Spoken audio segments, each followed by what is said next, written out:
underrated and one of the most moments of not even Dragon Ball, Three Black Geeks history. Ever since we started this podcast, one of our main things that we were always good at is lean into what you're good at. And I encourage everybody that's trying to do their own podcast, or people that are in the middle of their shit, find what you're really good at, find your sauce, whatever it may be. Ours was Dragon Ball. We just lucked out that Dragon Ball was our shit. We lucked out that we all like it, and et cetera, et cetera.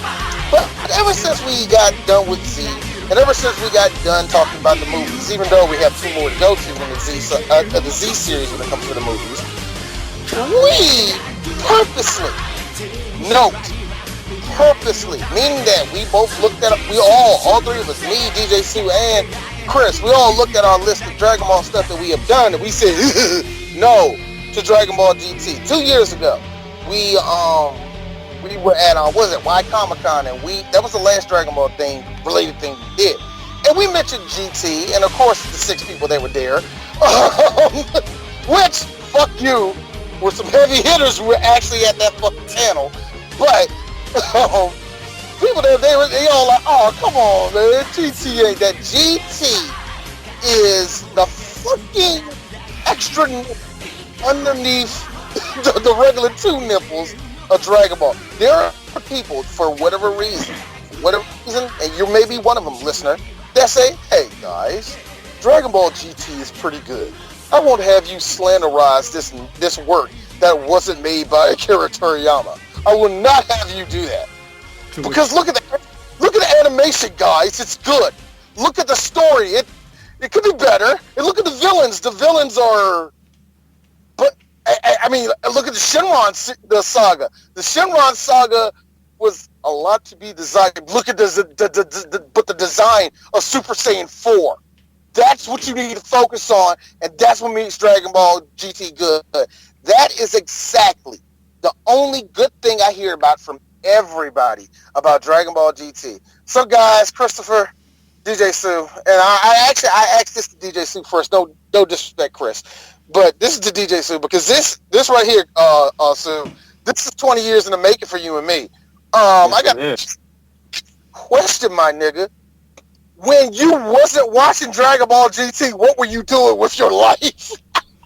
When I wasn't watching GT? Okay, now hold on. Let me answer that question. I'm going to answer it this way. See, I watched the GT before America decided to throw the most bullcrap hip-hop intro and release it. Forgot about that! Step into the Grand Tour. Fuck that song. Fuck that song. Yeah. I'd rather listen to now, 4 now, Kids One Piece rap than that bullshit any day of the damn Now hold on. Let me just put it out there.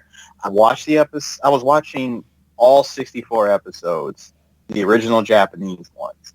Not to be a pretentious anime douche nerd, but just because I couldn't get enough of Dragon Ball. I felt Z ended so good that I wanted more, and I found out, oh, they got another show. But hold on, we come to how we knew about this show was a very, very amazing video game on PS1 called Dragon Ball GT Final Bout.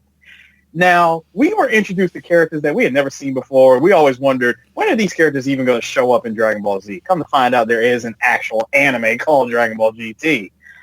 So I wanted to know, how does Super Baby even come into fruition? Like, where did he come from? What's the story on him?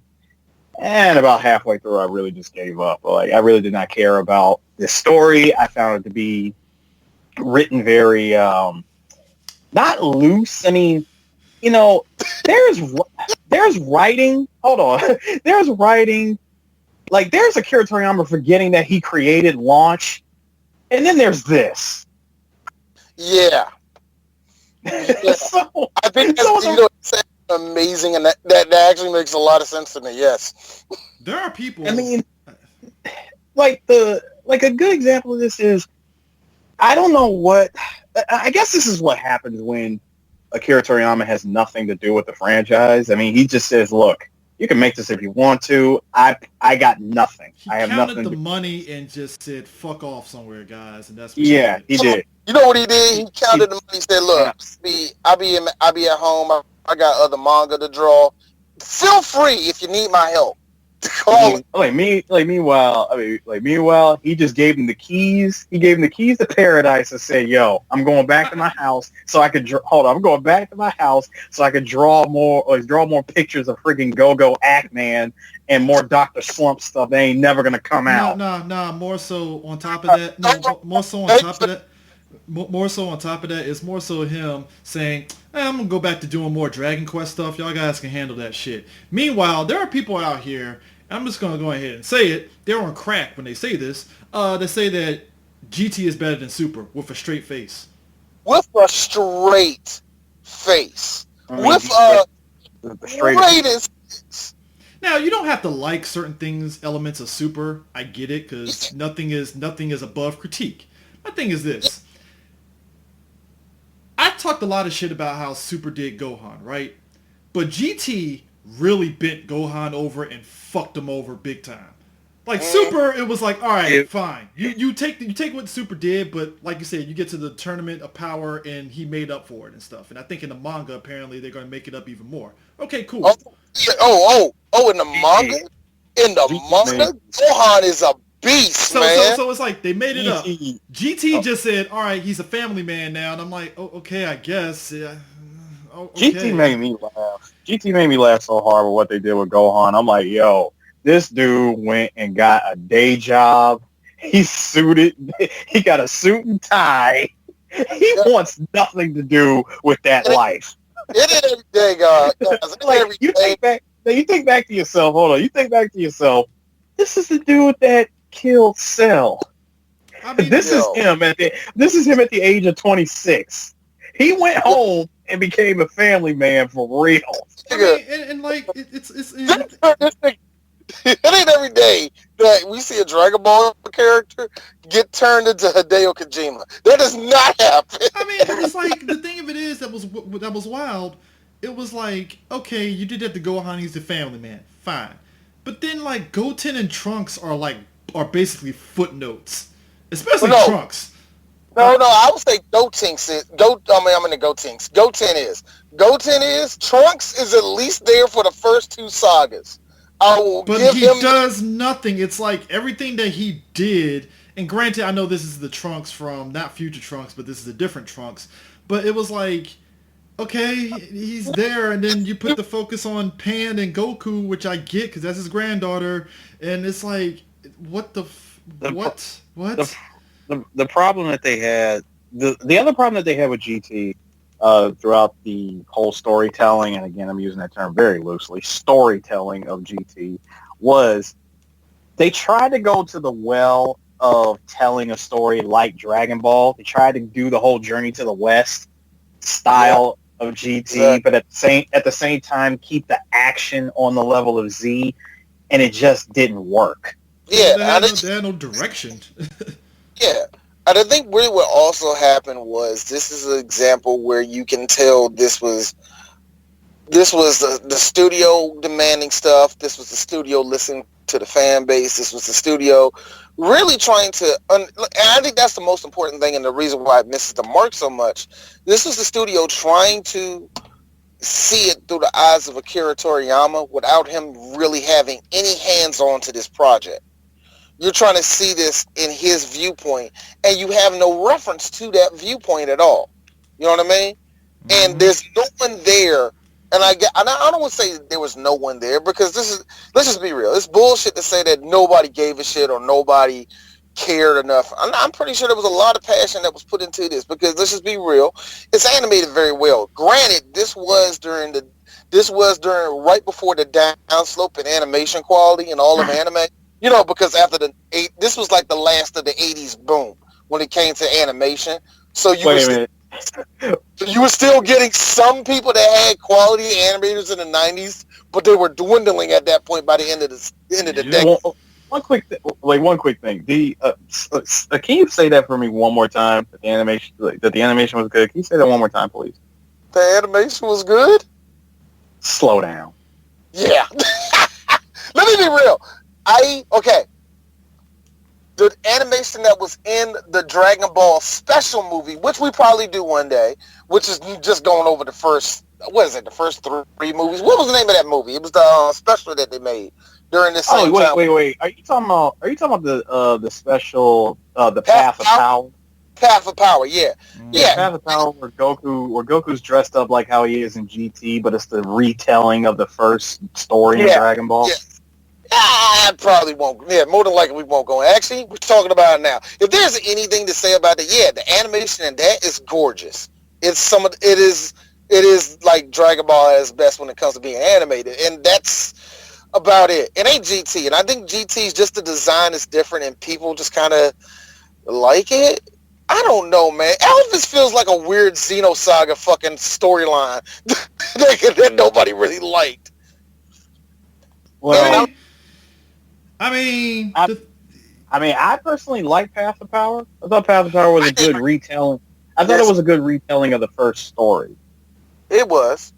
It really was. I thought fun action and to bring Funimation into it, I thought they did a good job with the dub. It was weird because they got who was it? The original the Gohan they had before, Stephanie the Dolly. She was doing the voice of Goku on that one, and I think that was right after they changed the voice of Gohan or some shit. I don't know, but whatever. She's on LKKO right now, so good for her. But well, all right. Let's go back to Eris. Let's go real quick. Let's go back to what Eris mentioned. Now, Eris, you mentioned the Dragon Ball GT Final Bout video game, and no doubt, everybody, that's what you heard coming into this podcast. You heard the theme song of that.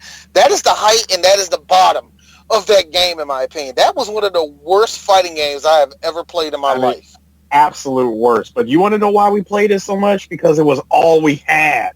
All we had. I remember. It was all we had, and we were coming off of the hype of watching Dragon Ball Z on every Saturday and Sunday morning. I mean, but that was a game. Here's the thing. Like, even at the time, I felt that the quality of it was shit.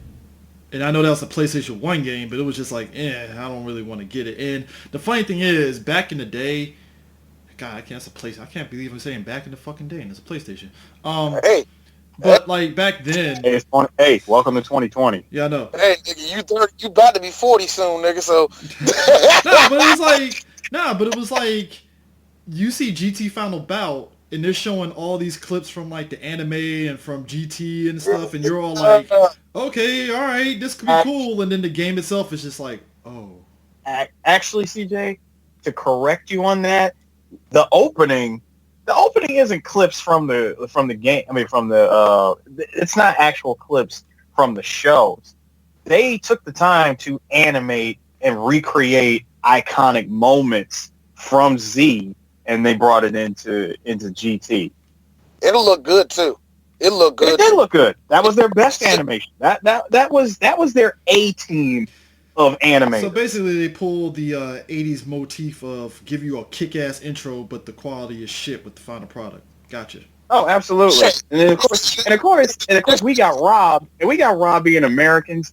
When we got the American version of that game, we got robbed because we just got like this rinky-dink intro, which is nothing more than an instrumental. Meanwhile, Japan got this god-tier level song, Biggest Fight. No, I don't care what anyone says. That song is epic. All right. Biggest Fight, real talk. I'm losing D's opinion. It's for me, my favorite ones are Chala. My other one is the one that was right for the Tournament of Power. That one. I forgot. What's the name of that one? Oh God. Whatever. Dragon Soul for GT for Dragon Ball. I like that. I do like We Got Power, but I wouldn't even put it up there. I would actually put something else that is a part of GT. And Eris, you agree with me? Blue Velvet fucking slaps. I do like Blue Velvet is my favorite songs in Dragon Ball. And Biggest Fight, nigga. Now, I know you like Blue Velvet. To me, I'm an actual fan of Zard. I love her. God rest her soul. Don't You See is like my favorite song from her. I gotta actually, you played that for me once. I liked it. Yeah, I meant to actually, not too long ago, that actually crossed my mind. I meant to look for that shit. I just didn't. I did though, but damn, You were actually right, man. I remember Eric's played. I'm like, this bitch made more shit. Yeah, nigga, she's dead. Respect her.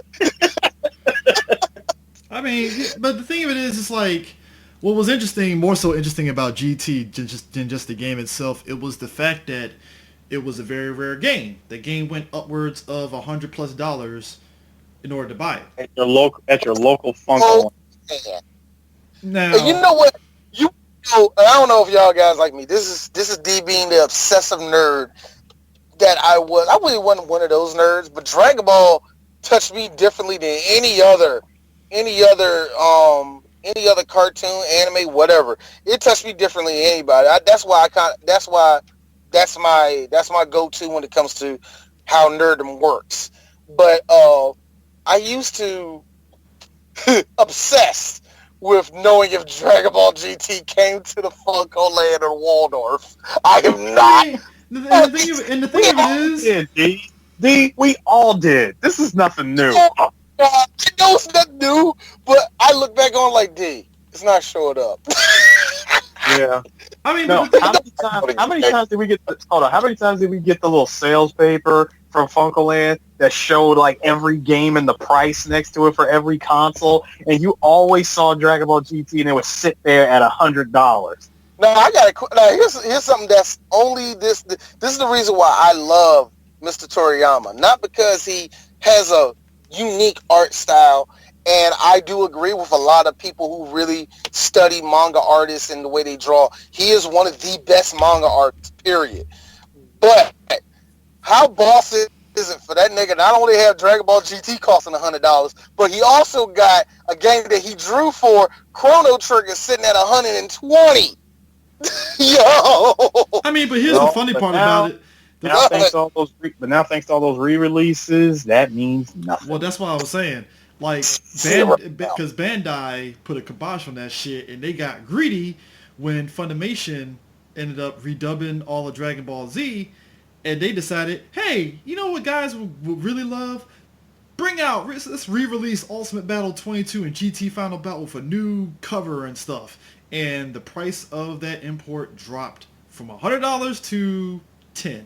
You can pick those if things you're up. lucky. You can really pick those games up for pennies. And you want to, like, speaking of pennies, I can tell you one thing. As a Dragon Ball fan, as a diehard Dragon Ball fan who loved playing those games just because of how much of a fan I was, dear sweet Lord, all of those games are awful. All of them. They don't play. I mean, thankfully, and the funny thing is, they dared to release those games right around the time that we got the first Budokai games. So it's like, why are you releasing this garbage when we got better games? You know, and you want to know something? Even the best, I would say the best of the worst of them, of the three on PS1, is DBZ Legends. Yeah. Yeah, it is. It's the best of the worst games. All three of them are bad. But Legends was the worst. It's the best of the worst. Dragon Ball has a weird, at least in America, has a weird history when it comes to video games, where they rank playable to you're gonna fucking forget about it, and it's just like amazing that Dragon Ball Fighter Z is like one of the hottest games they ever put out, and it's like y'all should have made this game years ago. But it also reminded me of that one game they had on Super Nintendo that was really good that people are still using sprites of. I forgot the name of that bitch. Oh, Super Bound. It made 3 Super Bound games. Yeah. I think it was the third one. That was the good one. And, but Dragon Ball just always had this weird history when it comes to video games anyway. But I really think that is, like, I know it's just us, guys in DC, but we weren't the only kids in this whole country that was had that same fucking experience where we were just hungry for Dragon Ball. You know what we're not talking about? The actual fucking show. I mean, the show is. I was going to get to that. I was just waiting for you to finish. What I was going to mention was in GT, like I said, they tried to take the storytelling of Ball and keep the action of Z, and again, it just didn't work as well as it should. Now, you went back and you tried to introduce, like, you tried to give us an original story with Super Baby, and that was okay. I mean, We saw that his ability, he's able to put anybody under a spell, and he used Vegeta as like his vessel to become Super Baby. He became the giant golden Ozaru, and then we were given what I like to call straight up Ernest.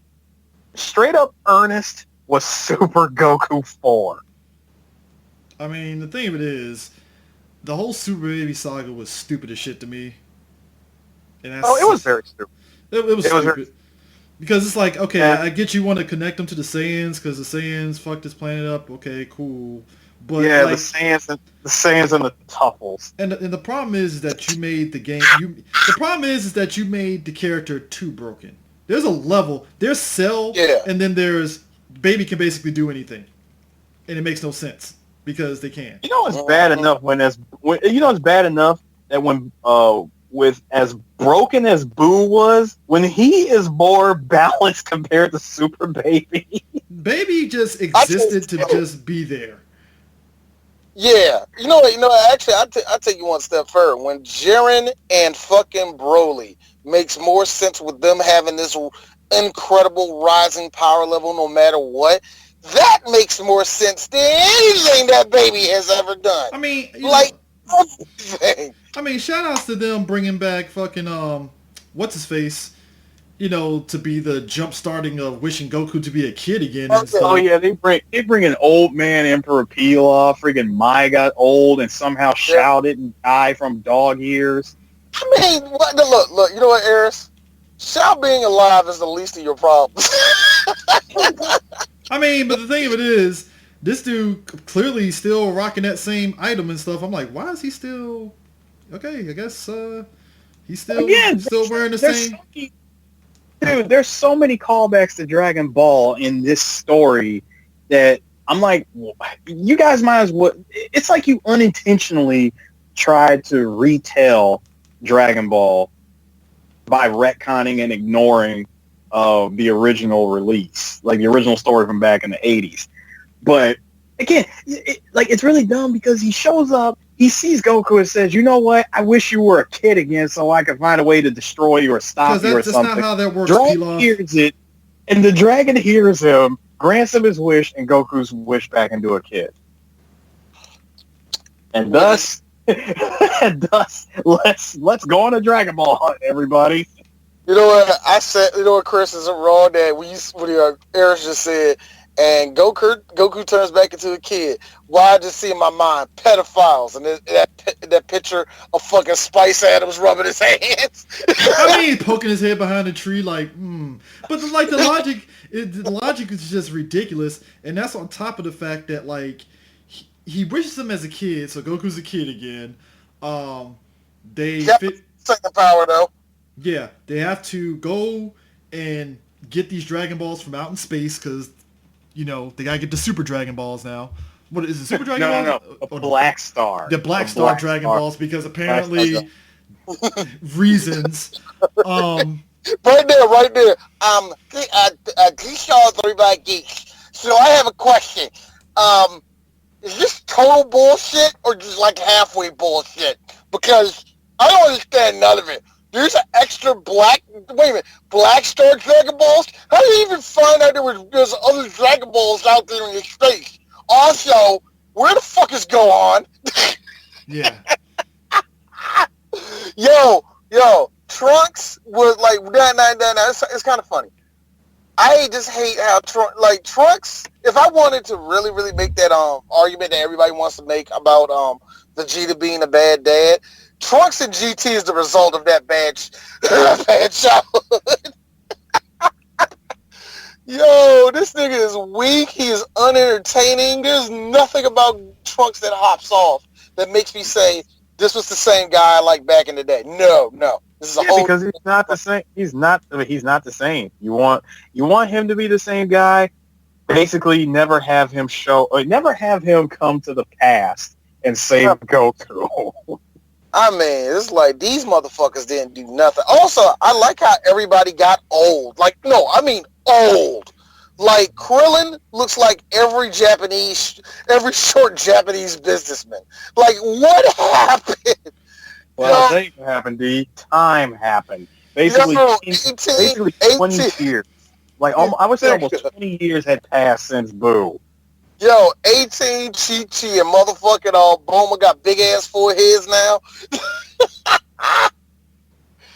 It is just amazing how it felt like the whole show just took a shit on everybody, man. Everybody aged except Goku, because even Vegeta got a motherfucking receding hairline. Like, how? He does, and I think after, if I'm mistaken, didn't Vegeta get a mustache? Yes, he did. Yeah. I don't know. I could have sworn I saw Vegeta at one point have the porn stash. He did have the porn stash. And speaking of Vegeta, I know I'm gonna jump ahead real quick. I love how he came up with a move that he is only used in that show, and we have never, ever, ever, ever, ever, ever seen him use that again. The final shine attack. Oh my god! I don't think that's even canon. Not anymore. I would like to hope not, because we've never seen it. We've only seen it on this show, and he's never brought it back. Yo, you can make the argument that Yamcha never really did Kamehameha like that to say is his move. True, but at least Yamcha did it more than twice. I mean, yeah. No, nobody gave it. It's like everybody in GT was on some second rate shit. I mean, it's like okay, so the first arc was literally the baby saga, right? And it culminates in Goku training and getting his tail back through a method which is stick a wrench up his ass and pull his tail out, because that's what you do, right? I mean, yeah. According to Bird Studio in the script, yeah, that's how it works. I mean, All right. Look. I did my due diligence, guys, and I went around and I asked everybody, what do you think about Dragon Ball GT? And the answers were amazing. The best one I got though was it was like I asked the question, it was just sitting up there, and somebody took a screenshot of the comments having no comments. And he said, and I quote, "As it should be." I mean, it's like Goku gets his tail back, goes Super Saiyan 4, which I gotta be real, Super Saiyan 4, especially after we got Super Saiyan Gaia, Super Saiyan Blue, and Ultra Instinct, it's lackluster as shit to me. I don't understand. Look. Much like people like in Yu Yu Hakusho, like being that's your first love. I understand it. You were a kid when that came out. I really feel that 90s niggas are the only ones that really like Super Saiyan 4. In fact, I like the idea of, apparently, I think one of the Dragon Ball Pachinko games or whatever and stuff, they're treating Super Saiyan 4 Goku like a separate character. Huh. I'm fine with that, actually. Yeah, but I think it's Dragon Ball Heroes. Yeah, and I'd rather it be that way, because at least it's like, oh, so that's just an alternative, like, character. Okay, I'm fine with that. That works. I think a lot of, like I said, I just find it funny that a lot of people really dig that design. I don't know if it's the fur on the arm or anything like that, or his eyes. People just think Goku looks badass. I really think that's really what it is. A man got the red fur, red eye shadow, black hair. I don't know where he was rocking. I mean, it's like. I mean, honestly, you could have stuck him. You could have stuck him with what's his name? You could have stuck him with M'Baku in Wakanda, and he'd have blended right in.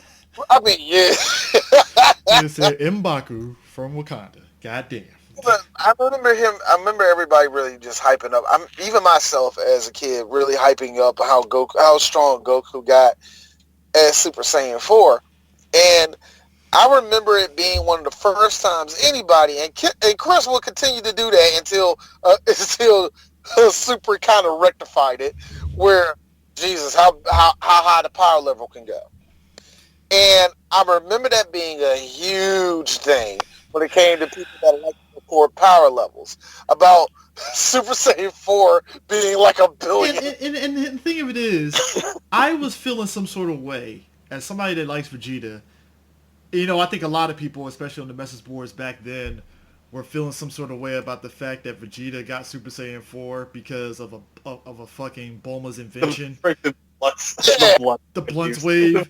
So AKA Vegeta became Super Saiyan 4 by using the Game Shark. And the thing of it is, it makes me... When that beam hit him, I need somebody... You know what? I need a picture of that beam hitting him. I need a picture of the beam hitting him, and I just put bad writing. And it's like... And it makes me more happy watching Super, especially when we get to the Broly movie, when he pops up in Super Saiyan God mode. I'm like, oh shit, when the hell did he get this? Okay, clearly he trained, but it's like, okay, wow, okay, interesting.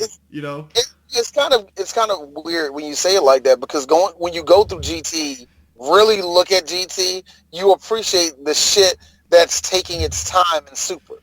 Yeah. Where they're trying to actually pace themselves and try to tell the story how certain things get a certain way. Like the fact that I like the fact that Super took a little soft reboot when it came to whole power level thing. Like, okay, they're kind of bullshit. Because the movie for Battle of the Gods, Goku just went God mode just out the fucking blue, and then the TV show was like, all right, let's walk that back a little bit. The movie actually, CJ, no, you got that wrong. The movie did explain how he's supposed to be a Super Saiyan God. You needed 5 other Saiyans to basically give their energy to him so that he can transform into a god. I guess. That's how the movie explained it, and honestly, I welcome that. No. I'm fine with the movie. I'm just saying, I just like how the TV show just at least went a little bit deeper with it. Just a little bit. It paced itself a lot better. That's really what it was. It just paced itself a lot better. Yeah. They weren't condensed to keep it in a movie. Well, put it this way. I guess unlike other DBZ movies that we talked about, at least the Battle of the Gods movie didn't rush itself to explain it. It's like, okay, you gave me an explanation. Cool. Because it ain't like the Dragon Fist movie where it's like, where the fuck did Trunks get that sword from? When the hell did he learn how to do this? What's going on? I keep on forgetting that I scheduled that thing. We have to do it. I keep on forgetting about that shit. Scheduled it, but do we abide by schedules? Yeah, maybe. Look, Chris, I want that motherfucker out of my house, so we're gonna have to do we're gonna have to do that. Man, you said you want the motherfucker out your house now. All right, now I'm gonna introduce this person by saying what somebody said.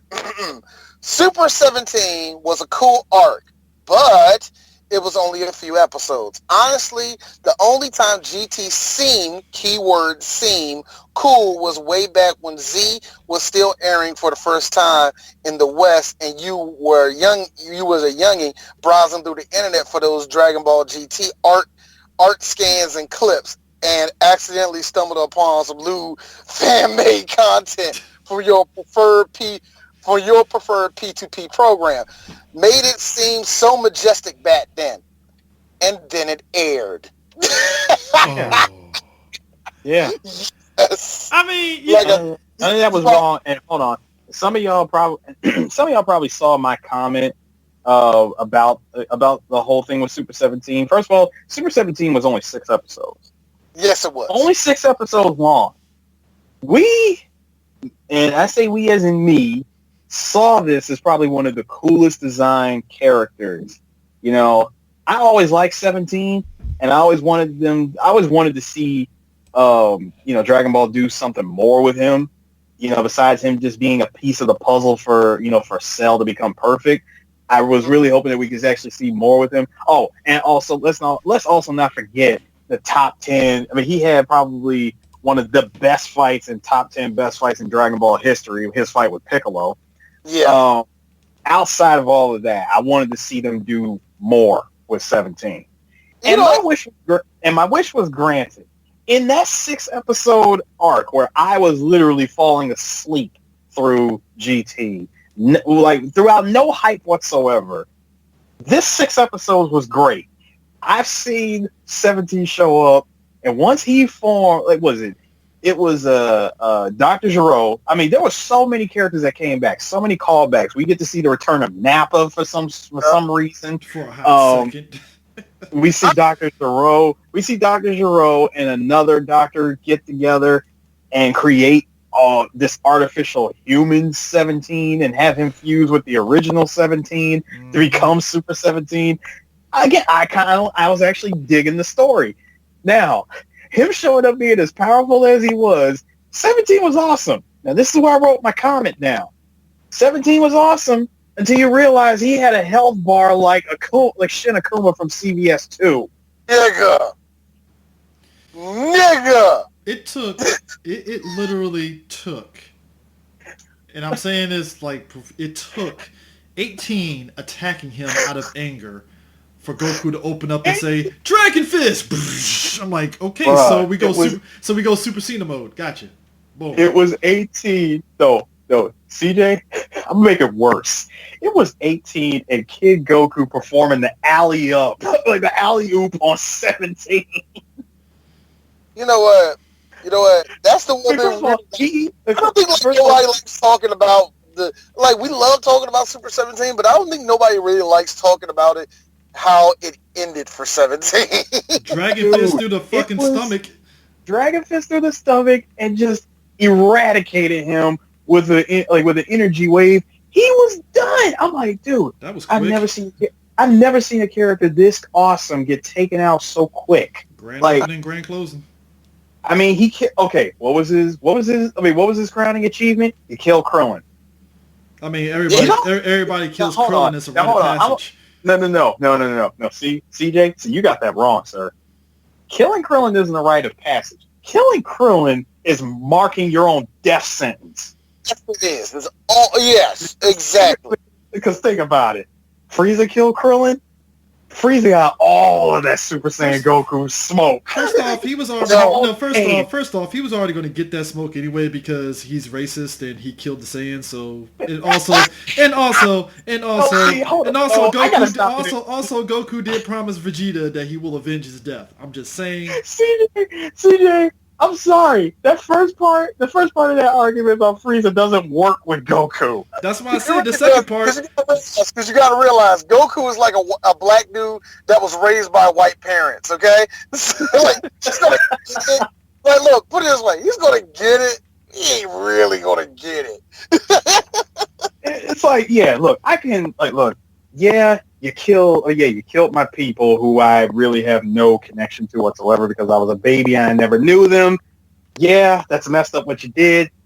Yeah, you killed the one guy who could throw hands just as good as I can. And yeah, I definitely got to beat the brakes off of you for that. But you went and killed my day uno, Krillin. And for that, you got to die. Look, you know what? I'm willing to forgive all of it, if you'd have just let him go. All I asked you to do was let him go. I'm like Jackie Chan. Give me the names. Just give me the names, and I'll leave it alone. But you couldn't do it. I remember I got into a fight with somebody, right? And it was like, who would Goku react for? And we all said Krillin. And I said this argument. I like the one motherfucker I don't want to see die and Goku react to it is Chi-Chi. Why? Like, he won't do nothing. Like, I don't know about that. Why? Chi-Chi makes all that niggas food. I mean, I gotta say, if that was to happen, he might pull a fucking Injustice Superman on our ass. So, you never know. Or he becomes an evil dictator. Yeah, he'd be Goku Black, basically. That's all it is. Yeah, just imagine Goku just palming the top of Frieza's head after he killed Chi-Chi. He's over like, Goku, what are you doing? And Goku just take a small Kai blast in his hand and just slowly shoves it into his... I mean, he'd be Goku Black, basically, minus the person possessing him. That's all it is.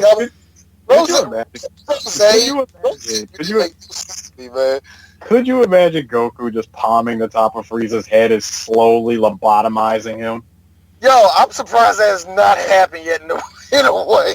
I mean, And that in and of itself tells you everything you need to know. Because here's the funny part about it. So we didn't mention this. So when they killed Baby. Baby had wished with the Dragon Balls to get Planet Plant back, right? So in the midst of it, Piccolo is basically sacrificing himself.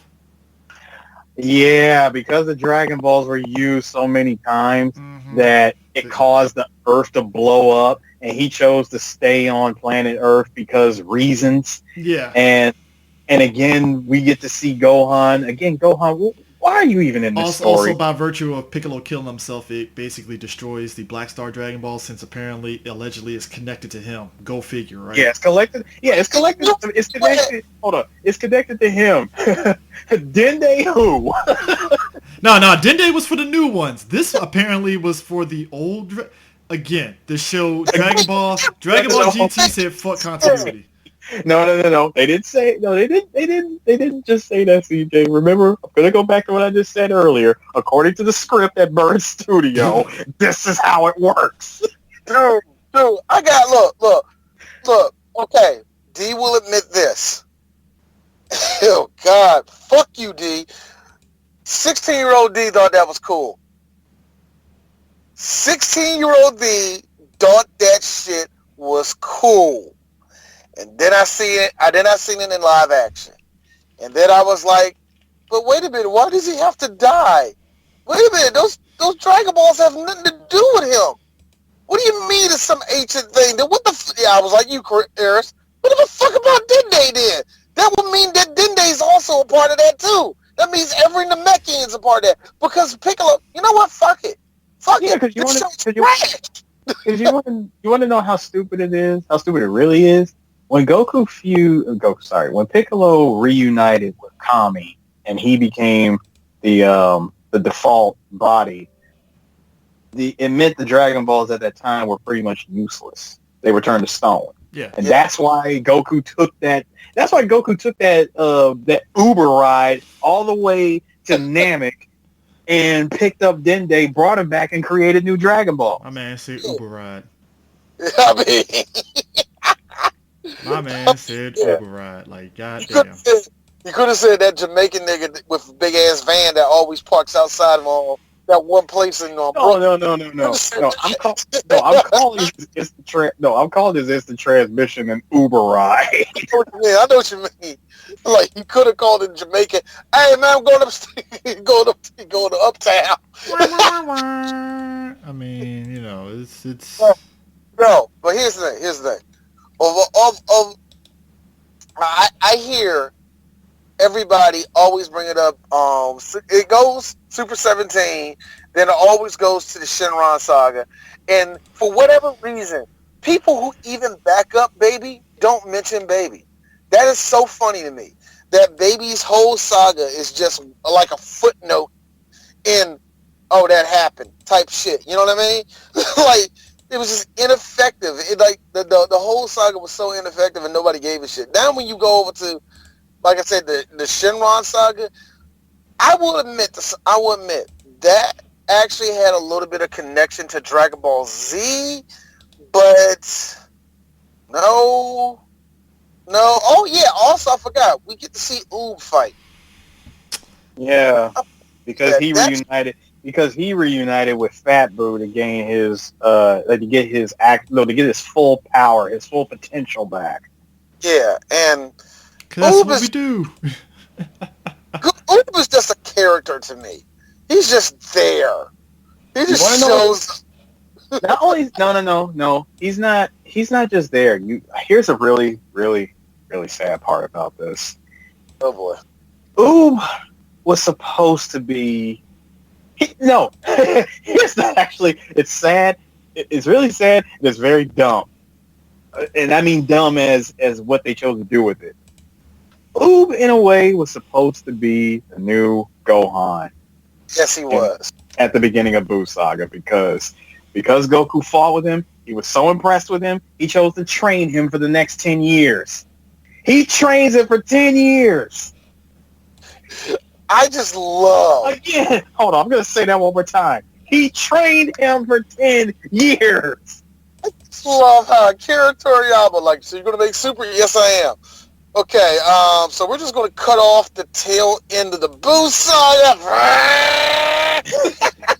I mean, No. He didn't. The way Akira Toriyama cut it off was like Bugs Bunny cutting Florida from the U.S.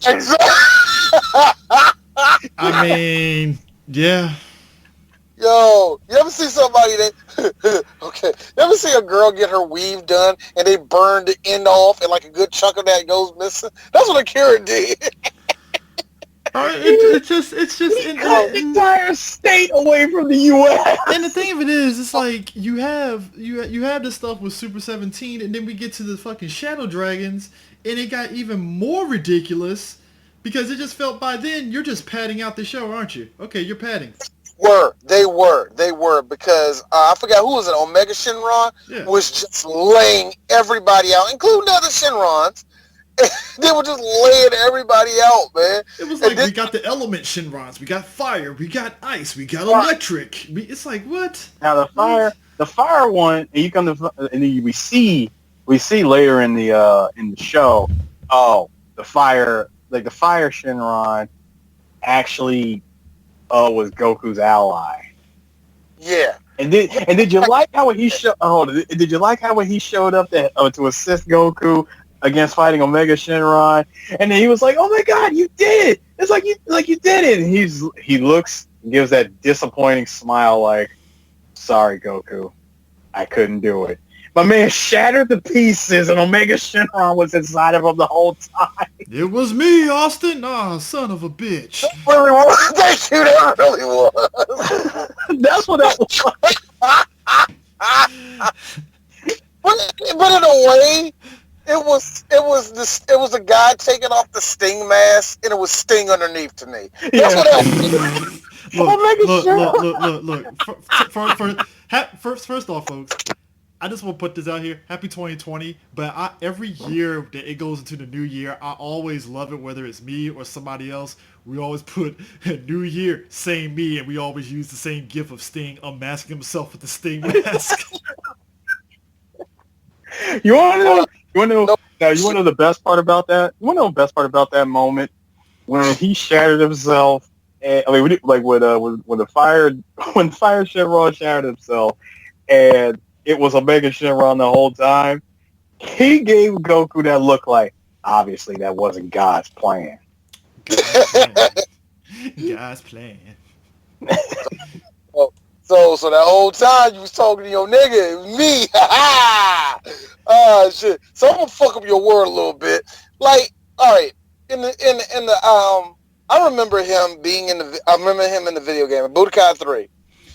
And I will never forget this. This is one of the few moments that stick out to me. And like, I remember, it's kind of funny, Eris. I don't remember a lot. I remember segment, like certain parts of my youth, and even 10 years ago, I remember only a little bit. I don't remember like full-on sentences and shit like that. I'm not big on stories when it comes to a lot of shit like that. But I remember this clear as day.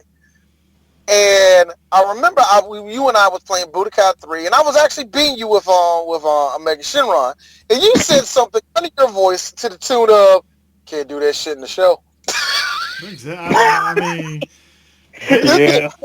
I think I beat Eris, and Eris was like, it was something that was weird. Like it wasn't a good night for Eris. That's all I can say. It wasn't a good night for him, and he was frustrated. I mean, he was like, fuck.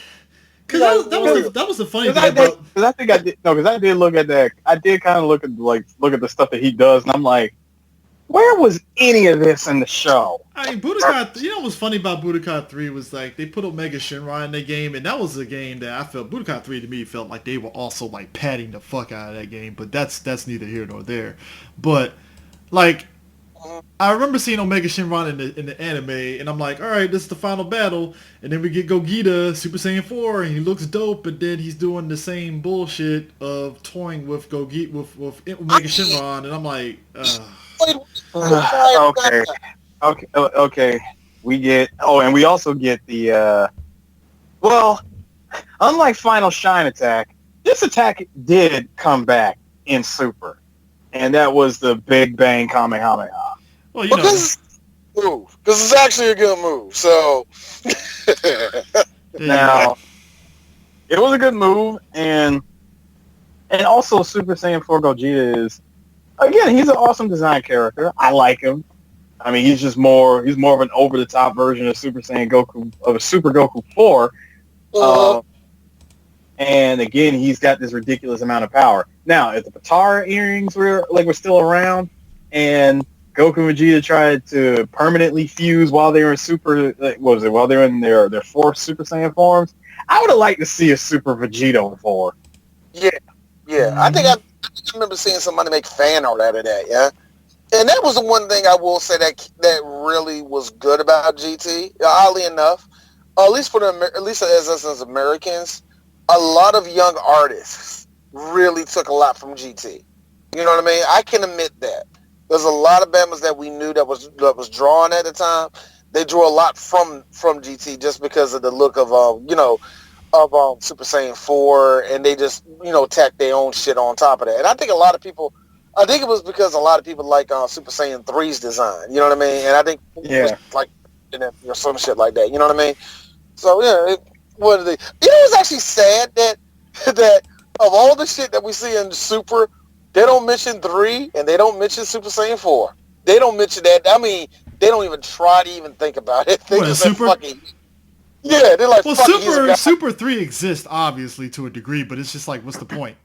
I didn't see now personally. I haven't seen 3 in all of Super. Did he show up? Did he ever do Super Saiyan 3 and Super? I don't think so, but I think they still recognize it. I mean, it's just 4 is the one that they just kind of throw underneath the bus. Like, fuck no.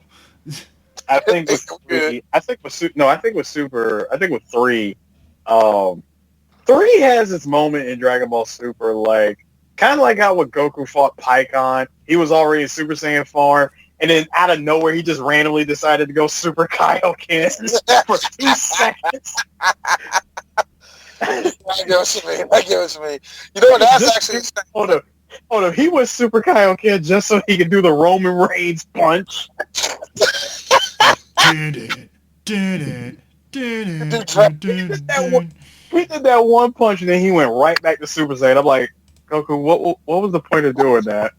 What was the real point? Was that Goku showing off? That's what that was right there. It's like it's like you just showed your opponent, I could go into a lesser form and still beat you. You ain't shit. But that's not the first. But that is not the only time that Goku has done that. Remember one of the most awesome fights ever? Was it Super Saiyan 2 Goku versus Super Saiyan 3? I'm sorry, Super Saiyan 2 Goku versus Super Saiyan 2 Vegeta, or Majin Vegeta. One of the coolest fights ever. And we find out that Goku had been sandbagging that entire time. Now, here's the funny thing.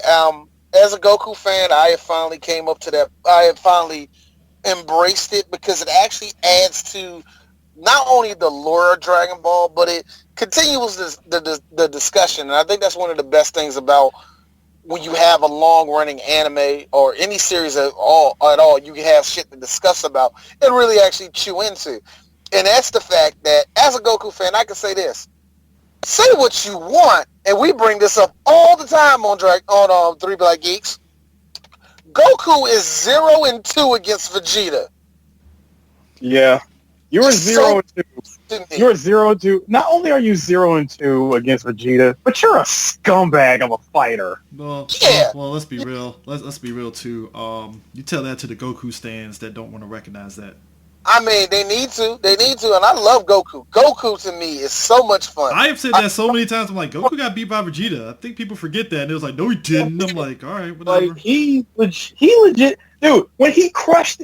I'm going to go back again. I'm going back to their very first fight in Z. When he crushed his legs, the fight was over. Yeah, it was already over. Here's the thing. Vegeta... doesn't have nothing holding him back if they both fight each other, which is the reason why I would love to see, now just being real, if they fight again like in Super for whatever reason, I would love to see Goku win that fight, but I think there needs to be some consequences of Goku winning said fight. Same thing go for Vegeta. Yeah, you beat Goku, but XYZ happened. So there's always, have you ever noticed that there's always consequences to Vegeta beating Goku? Yeah, you beat Goku, but you just gave Gohan extra confidence, and you gave Yajirobe technically his only win. So, You gave Yajirobe a window. First off, Yajirobe has been riding that victory till the wheels fell off. yo, Yajirobe is still getting head off that shit, my nigga. I cut a Saiyan's tail off. It was dope, man. Man, you see this guy right here, babe? Yeah, he sliced it off. Yeah, so when you gonna suck my nuts? Like, Let me tell you something. Yajirobe's way of cutting Vegeta's tail off was his "Who Let the Dogs Out." I was gonna say Return of the Mac, but that one works. No, I will not give that respect to Yajirobe. I will not do it. I refuse. I refuse to give that respect. That was his. Who let the dogs out. Yeah, I definitely give you that. Because first of all, that came clear out of nowhere. Yeah, and it lasted way longer than it should have. The second fight, the consequence of beating Goku, because I think in the second fight, more than the first one, it really showed that Vegeta was not fucking playing around. He really wanted that fight. Now, yes, as a Goku fan, I can make the excuse of that Goku let him win. I can make the excuse of that Goku really was trying to make it an even fight. I can make those excuses. But the last, probably minute of that fight, Vegeta gave Goku not only all of the smoke, but he gave this, he put his soul into every punch.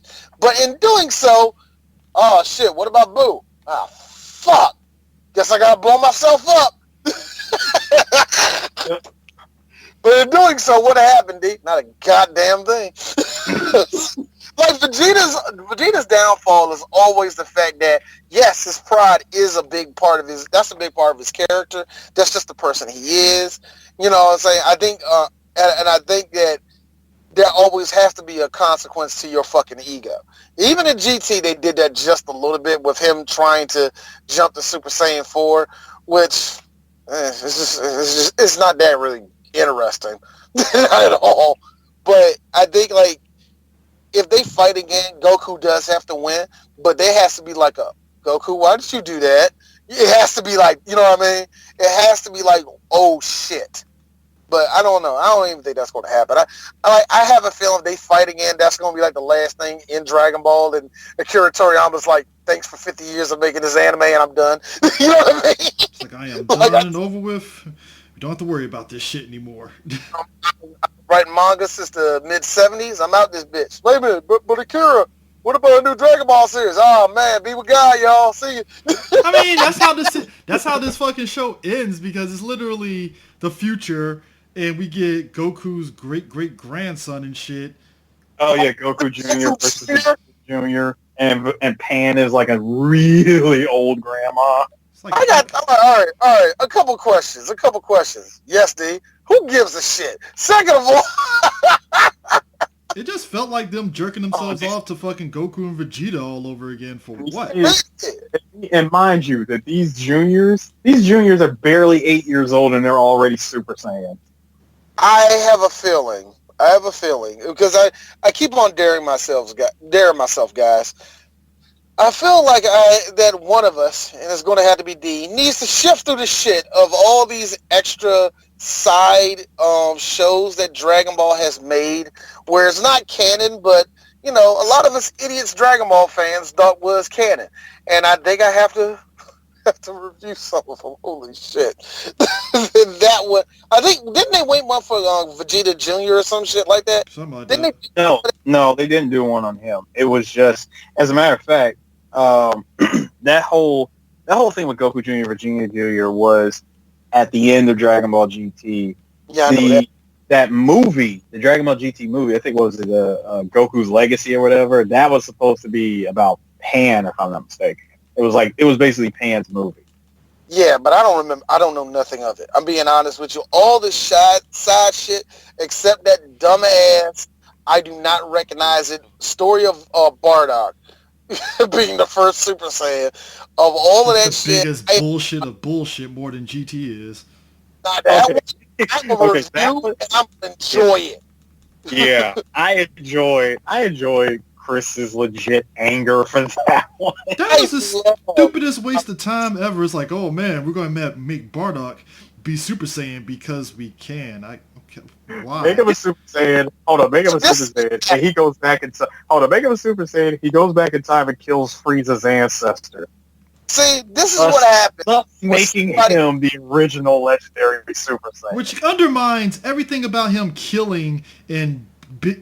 Yeah, never mind. I'm not going into that. I'm not going into This that. is exactly what happens. This is exactly what happens when somebody makes a cool character in Xenosaga, and somebody like, and one of the people at Bird Studio like, oh, that sounds like a good idea, guys. Let's go with it, Mr. Toriyama. Oh, for the love of God, leave me alone. I will. I gotta make Dr. Slump. Nobody reads that shit no more, nigga. It's like nobody cares. What the fuck you write that shit for, man? Look, come on, man. It ain't 84. Nobody gives a shit about this. I mean, but it's like... But my thing... Also, no, because I have to address this because I know there's one person always out there, Chris.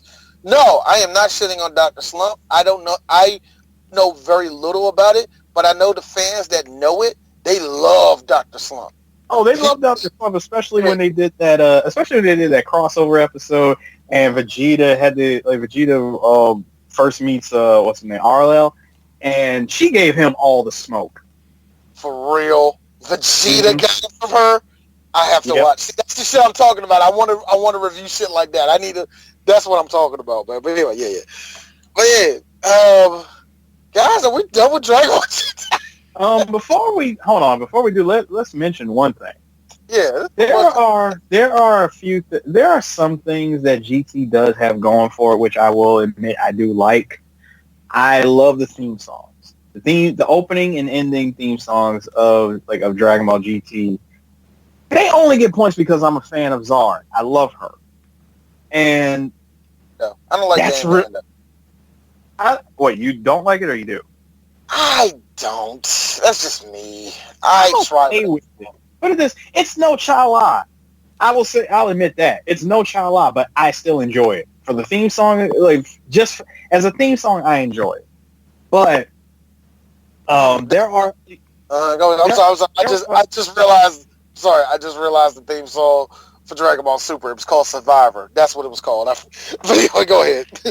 Now, the other things with, regarding the series itself, again, the storytelling, the writing was just all over the place. It's messy, okay? Of course, Super 17 being probably the only really good thing about that show that I really legit enjoy, and unfortunately, it was the shortest story out of everything. Yep. Instead of them going on adventures across the world, they're going on planetary adventures. They're going to other planets.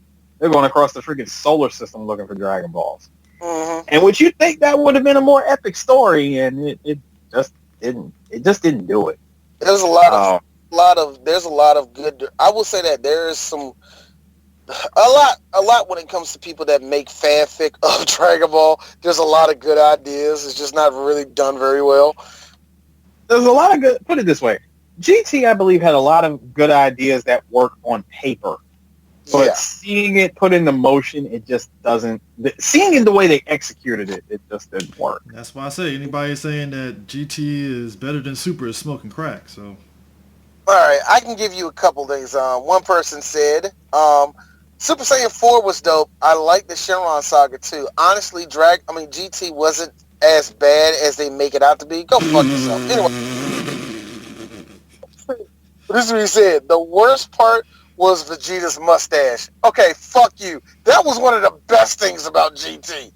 Okay? I mean, the porn stash. I mean, look, somebody gave it a 5 out of 10 when they were commenting because they collected the DVDs. God bless you, sir. You spent money for them DVDs. Somebody said, I said, what you like about it? Baby Vegeta. Baby. All right, this person said this. GT should have just been the Shenron saga since it looped back to DB and DBZ with a good message about over reliance on the Dragon Ball as a powerful villain and a sentimental conclusion. Should be tweaked here and there to fit in SSJ 4. And I like the Japanese opening song. Here's the funny thing. As much as I don't like Dan Dan. I understand why people like it. I do. I'm not shitting on it or nothing. I understand why people like that shit though, man. Because it is a well done song. It's just I'm a fan of that shit. Can I mention one other thing real quick? So you're telling me this is in response to the person that wrote that message. So you're saying that GT should have just been the Omega Shenron story. Fine, fair enough. Mm-hmm. So are you saying that given the short number of episodes that Super 17 would be this show's Raditz saga? That's fucked up. But yes, I think I think by that logic, maybe. One of the best responses is our friend Chris, and he said this: "I got nothing." I mean, what is there to really say? To be honest, I mean, holla at Chris for that, man. Good shout out to him, man. He's our boy. Another fan said, "Well, for me, it was just that I was glad to be back in the DB universe. Doesn't mean it was a good universe. Like the Hobbit movies, they're not great, but it put me back in Middle Earth. I understand that. Now, see, I understand that. It wasn't that really good, but you just like the fact that it was Dragon Ball. You know what I mean? I get it. I really do. I can relate to that a little bit, man. And our boy Keenan said it the best way. I'm trying really, really hard to think of something. Here's the funny thing. I really don't think a lot of people just don't fuck with it, man. A lot of people just really don't fuck with Dragon Ball, and you can sit here and the person that likes it, I'm sorry, you can sit there until your fucking throat goes hoarse, man. Nobody's really gonna defend this shit, man. I'm gonna put it up in the best. oh, cut out.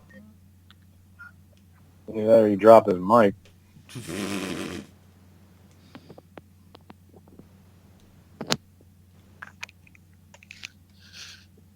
Hello? Yeah, you dropped it. Oh shit, my bad.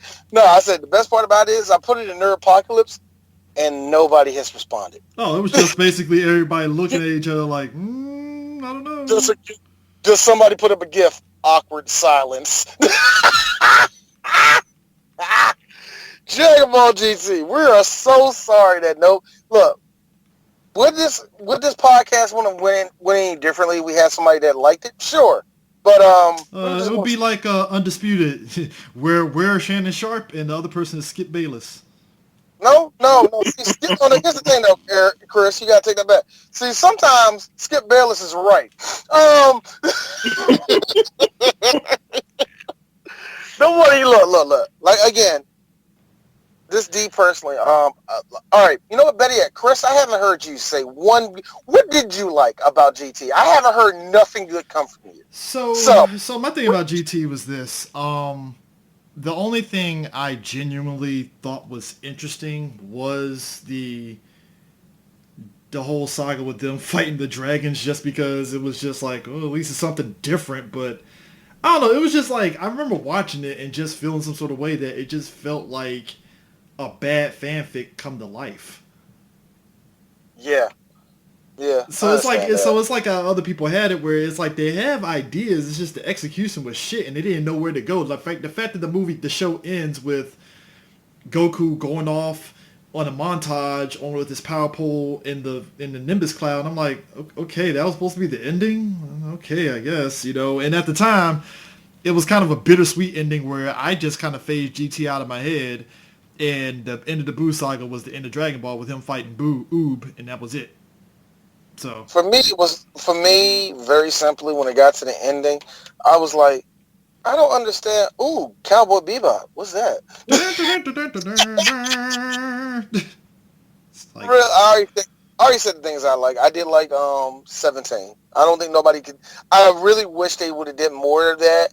And it really kind of started something with a lot of the fans. I think that turned into one of the greatest things that ever happened in Dragon Ball history, and that was 17 winning the Tournament of Power. I think because Super 17, there was just like we saw that it's kind of funny. With him fighting Piccolo, the Super 17 thing, it kind of felt that, I don't know, it's wonderful that it came out of nowhere. You know what I mean? well, because you didn't expect that to happen. It was like, oh, okay, cool, he won. Dope. There was always, everybody did like 17. You know what I'm saying? Everybody liked him. You know, yeah, he was a villain. Yeah, I don't know who did it worse to motherfucking Gohan in the history of Trunks. I don't know who's more responsible for being an asshole, 17 or 18. But yeah, they were assholes in that.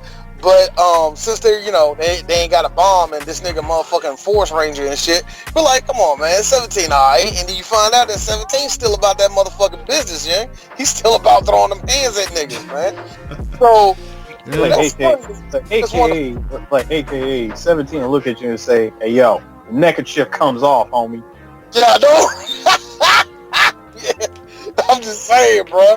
And it was, you know, it was just wonderful going through Super and seeing that come up. And it was just great that everybody, especially the black community, week for week, like, yo, my nigga 17 still in that shit.